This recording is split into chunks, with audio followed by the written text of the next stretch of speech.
네, 세계 증시 소식을 빠르게 새벽 배송해드리는 글로벌 증시 시간입니다. 최보원 한국투자증권 수석연구원과 함께합니다. 안녕하십니까? 네, 안녕하세요. 네, 뉴욕 증시가 이틀째 상승을 이어갔습니다.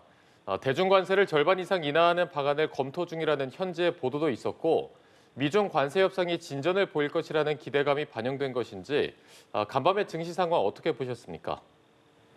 네, 전일은 미국 S&P 500 지수와 나스닥 지수가 하루 만에 1.7%, 2.5% 추가 상승했습니다.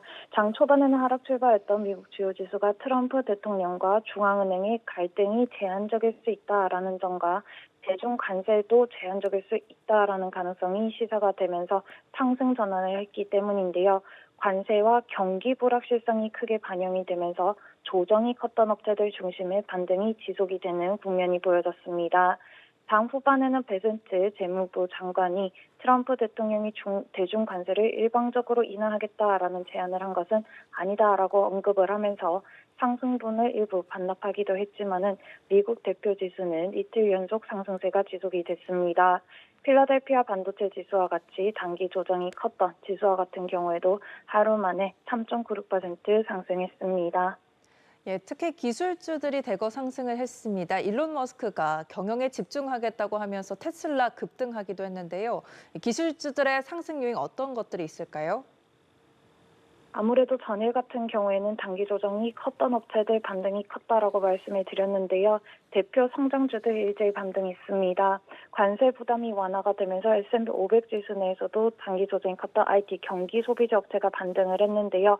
사실은 개별 기업별로 보시면요. 여러 가지 이슈들이 있었지만은 반등이 이어졌습니다. 예를 들면은 애플과 메타 같은 경우에는 이유에서 과징금 부과 소식이 공개가 됐음에도 2.4%, 4.0% 상승을 했고요. 관세와 경기 불확실성이 반영이 되면서 단기 조정이 컸던 엔비디아와 테슬라도 3.9%, 5.4% 상승했습니다. 어제 같은 경우에는 아무래도 이 되돌림이 크게 반영이 되는 시기였다라고 볼 수가 있겠고요. 조정폭을 조정을 야기를 했던 요인이 상당히 완화가 되는 모습들이 연달아서 완화가 되는 모습들이 보여졌기 때문에 반등이 컸다라고 볼 수 있겠습니다. 네, 한편 사상 최고치를 경신하던 금값은 돌연 큰 폭으로 하락을 했습니다.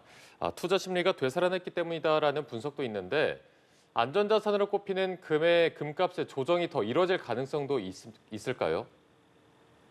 사실 어제 같은 경우는 금만 보실 게 아니라 단기 반등이 컸던 금과 원유 가격, 장기 국채 금리 등은 오히려 낮아졌고 하방 압력이 컸던 2년물 국채 금리 그리고 달러 인덱스 등은 반등했습니다. 이번 주는 관세 협상이 지속이 되고 있고 실적 불확실성 역시도 컸던 상황입니다. 이러한 상황에서 갈등이 크게 평가가 되었던 중국과의 관계 조금은 개선이 되는 게 아니냐, 조금은 우려 제한적인 게 아니냐라는 점이 반영이 됐고요. 여기에 더해서 실적 역시도 우려보다는 양호하게 발표를 하는 기업들이 많습니다. 그러한 측면이 반영이 되면서 금뿐만이 아니라 전체적으로 되돌림이 일부 나타나고 있다라고 볼 수 있겠습니다. 예, 세계 증시 소식 알아보는 글로벌 증시 오늘 최보원 한국투자증권 수석연구원과 함께했습니다. 말씀 고맙습니다. 고맙습니다.